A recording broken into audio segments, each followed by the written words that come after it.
danna subscribe sannan sai ka danna ƙararrawa don samun shirye-shiryenmu da zarar mun ɗora.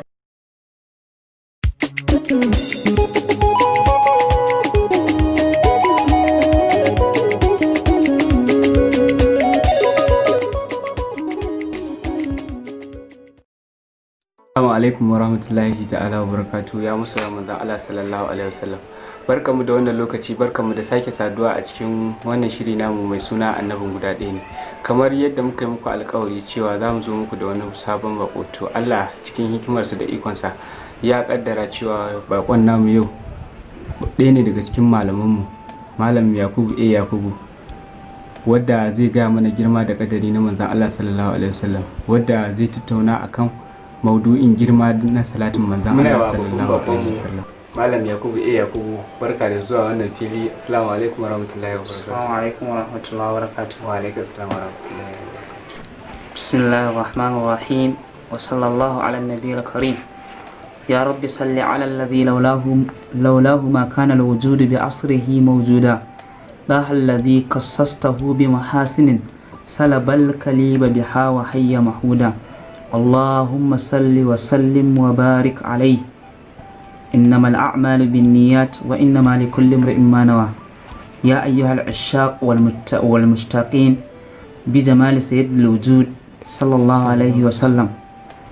ina yi wa 'yan uwa masoya manzon Allah sallallahu alaihi wasallama sallama irin ta addinin musulunci. Assalamu alaikum wa rahmatullahi wa barakatuh. Bayan haka, a wannan munasaba ta salati na manzon Allah sallallahu alaihi wasallama, kusan idan an yi duba da irin halin da duniya take ciki a yanzu, to babu wani abu da ya kamata a ce al'umma sun rike irin salatin annabi sallallahu alaihi wasallama, saboda manzon Allah sallallahu alaihi wasallama da kansa yana faɗa shine salatin manzon Allah sallallahu alaihi wasallama shine mafi girman hanya ko kuma ƙofofi waɗanda za su buɗe wa mutum al'amuransa baki ɗaya. Ya ce wa min a'azami abwabil faraj, na daga cikin mafi girman ƙofofi waɗanda suke na yaye bakin ciki shine yawaita salati ga manzon Allah sallallahu alaihi wasallama. Kamar yadda manzon Allah sallallahu alaihi wasallama ya bayyana haka da kansa a cikin hadisi wanda Ubay bin Ka'ab ya rawaito, ya ce shi Ubay ya je gurin manzo Allah sallallahu alaihi wasallam ya ce ya ma'aikin Allah, inni aktharu salatu alaik, ya ce ya Rasulullah ina yawaita salati a gare ka, nawa kake gani ya kamata in sa salati na a gare ka? Sai manzo Allah sallallahu alaihi wasallam ya ce masa ma shi'ita, abin da kaga dama. Sai Ubay ya ce masa to ya Rasulullah na sa rubu'i, shine rubu'i 1/4. Sai manzo Allah sallallahu alaihi wasallam ya ce masa ma shi'ita wa in zitta fa huwa khairul laka, ce abinda ka so idan kuma ka kara ma haka yafi maka alkhairi. Sai Ubay ya kara mayar da tambaya ga manzo Allah ya ce to ya Rasulullahi na sa rabi in kasa rayuwa ta rabi ya zamanto kai nake wa salati, rabi kuma ya zamanto rayuwa ta sagogin rayuwa ta nake yi. Sai manzo Allah ya ce masa ma shi'ita.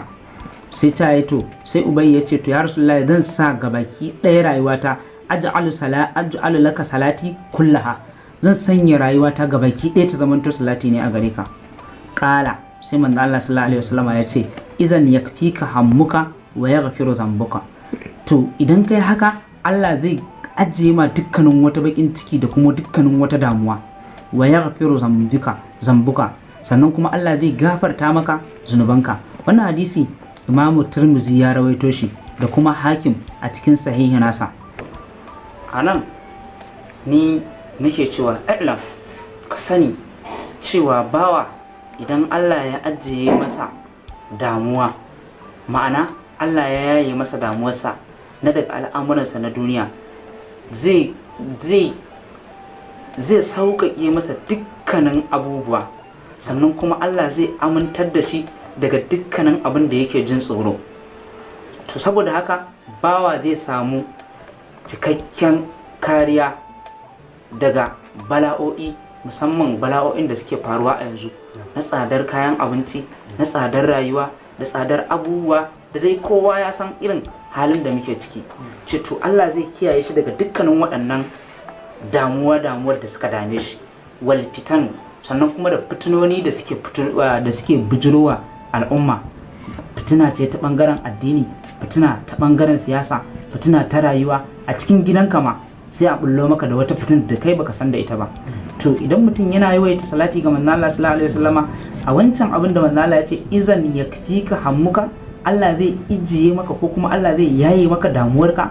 To kaga idan mutum ya yawaita salati ga manzo Allah sallallahu alaihi wasallama, Allah zai yaye masa waccan damuwar kuma ya kiyaye shi daga waɗannan fitinonin.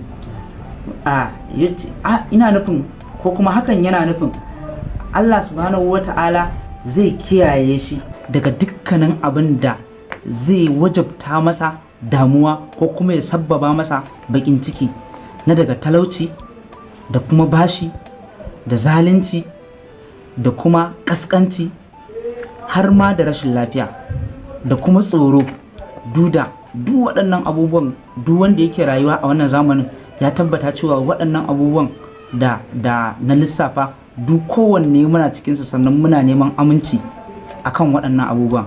To amincinmu da su shine mu samu cikakkiyar kiyayewa daga waɗannan abubuwan, shine mu yawaita salati ga manzon Allah sallallahu alaihi wasallam, da kuma makamantan waɗannan abubuwan ma na daga abubuwan da suke na bijire-bijire wanda za su bijiro wa ɗan adam, sannan kuma da abubuwan da suke sauka, musamman irin wannan annoba da ta damu duniya ta coronavirus. Allah ubangiji ya kiyaye mu.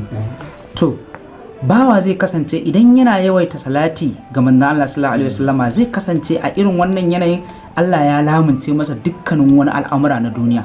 Allah zai sauƙaƙe masa rayuwarsa gabaki ɗaya.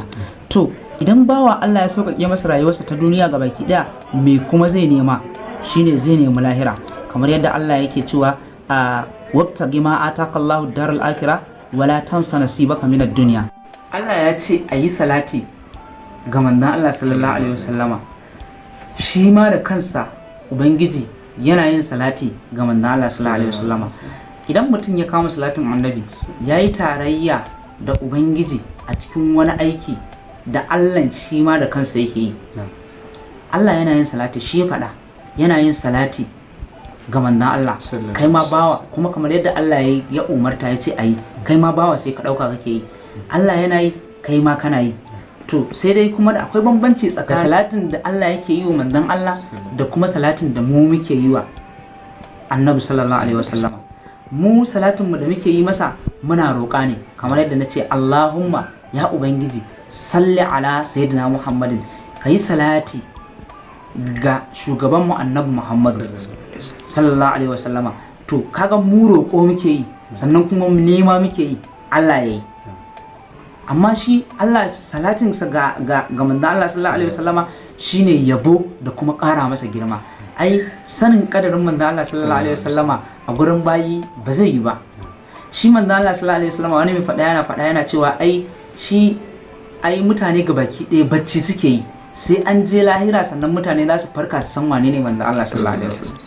Tun a ranar tashin alƙiyama idan an je anan za a fara gane kadarin manzon Allah sallallahu alaihi wasallam. Qaumun niyamun tasallu anhu bil hulami, shi haka kadarin manzo Allah yake. Duk yanzu bacci ake yi, sai an je lahira sannan kowa zai farka, sannan za a gane wane ne manzo Allah sallallahu alaihi wasallama.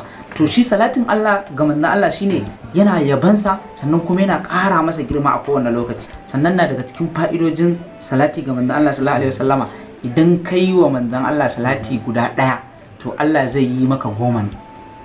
Sannan salatin Allah ɗaya ka sani zai iya baka duniya da abin da yake cikinta, ya baka lahira da abin da yake cikinta. Cewa Allah yana yi wa bawa wani abu saboda manzo Allah ba karamin magana ba ce ba. Ce to dai ba tare da mun tsawaita mawdu'in namu ba, wannan dan takaitaccen jawabi ne akan salatin manzo Allah sallallahu alaihi wasallama. Manzo Allah sallallahu alaihi wasallama an tambaye shi wata rana, an ce masa, an ce ya Rasulullahi, sayyidina Ali ya same shi ya ce an umarce mu yi salati a gare ka, yaya za mu ke yin salati a gare ka? Sai manzo Allah ya koya masa wancan salatin na Ibrahimiyya, shine Allahumma salli ala sayyidina Muhammad wa ala ali sayyidina Muhammad kama sallaita ala sayyidina Muhammad. Duk da wasu malaman suna cire sayyidina, to amma mu duk wanda yake son manzo Allah ba shi da wani kaikayi idan an kira manzo Allah da sayyidu, ba zai ji wani abu ba, ko da a siyakin hadisin bai zo da wannan sayyidina din ba. Shine ya ce Allahumma salli ala sayyidina Muhammadin wa ala ali sayyidina Muhammadin kama sallaita ala sayyidina Ibrahima wa ala ali sayyidina Ibrahima wa barik ala sayyidina Muhammadin wa ala ali sayyidina Muhammadin kama barakta ala sayyidina Ibrahima wa ala ali sayyidina Ibrahima fil alamin innaka Hamidum Majid. A ƙarshe ɗan uwa ina yi mana wasiya da rike salatin manzon Allah sallallahu alaihi wasallama, da shine zaka samu dukkanin makasudinka, sannan da shine zaka samu kusanci ga manzon Allah sallallahu alaihi wasallama. Duk wanda ya fi kusanci ga manzon Allah sallallahu alaihi wasallama shine wanda ya fi salati, wanda ya fi kowa salati a gare shi. Sannan manzon Allah sallallahu alaihi wasallama yana mana wasiya da yawaita salati a gare shi, khususan ranar Juma'a. Mu yawaita salati, mu zamanto dukkanin rayuwar mu ma mu mayar da ita da auradan mu na neman jalabi, da auradan mu na neman dafa'i, ya zamanto duk salati ne ga manzon Allah sallallahu alaihi wasallam. Idan mun rike salatin manzon Allah sallallahu alaihi wasallam da dafa'i din da jalabi duk za mu same su. Idan mun rike salatin manzon Allah sallallahu alaihi wasallam da jalabi da dafa'in da duniya da lahira duk za mu same su. Duk abin da muke nema, duk abin da kake gani ka samu ko kana nema, to ana baka ne saboda manzon Allah sallallahu alaihi wasallam. Idan ka rike salati kamar ka rike manzon Allah ne, idan ka rike manzon Allah kamar ka rike duniya da lahira ne. Allah ubangiji ya sa mu dace. Allahumma salli wa sallim wa barik wa an'im ala sayyidina wa habibina sayyidina Muhammadin sallallahu alaihi wasallam. Allahumma salli ala sayyidina Muhammadin as-sabiqil khalqi nuruhu wa rahmatul lil alamin zuhuruhu adada man bawa minka likram baqi wa man sa'ida minhum wa man shaqiya salatan tastaghriqul adda wa tuhit bil haddi صلاة الله غاية لها ولا منتهى ولا انقضاء صلاة دائمة بدوامك وعلى آله وصحبه وسلم تسليما مثل ذلك. اللهم صل على سيدنا محمد الفاتح لما أغلق والخاتم لما سبق ناصر الحق بالحق والهادي إلى صراطك المستقيم وعلى آله حق قدره ومقداره العظيم. اللهم صل على سيدنا محمد وعلى آل سيدنا محمد وبارك على سيدنا محمد وعلى آل سيدنا محمد كما صليت ورحمت وباركت على سيدنا إبراهيم وعلى آل سيدنا إبراهيم العالمين إنك حميد مجيد. السلام عليكم ورحمة الله وبركاته. Assalamu warahmatullahi ta'ala wabarakatuhu. Malam Yakubu, muna ƙara godiya da wannan maudu'i mai girma da ka ɗauko ka tattauna akan salatin manzon Allah sallallahu alaihi wasallam. Muna godiya, Allah ya saka da alkhairi, Allah ya ƙara ilimi mai amfani, Allah ubangiji ya ƙara kusanci da alaƙa ga manzon Allah sallallahu alaihi wasallam. Muna fatan Allah ubangiji ya sauke ka gida lafiya. Assalamu alaikum warahmatullahi. Wa alaikum assalam wa rahmatullahi wa barakatuh. Masha Allah. Alhamdulillahi, duka a nan muka kawo wannan ƙarshen shiri namu mai suna annabin guda ɗaya ne, inda muka tattauna maudu'i akan salatin manzon Allah sallallahu alaihi wasallam.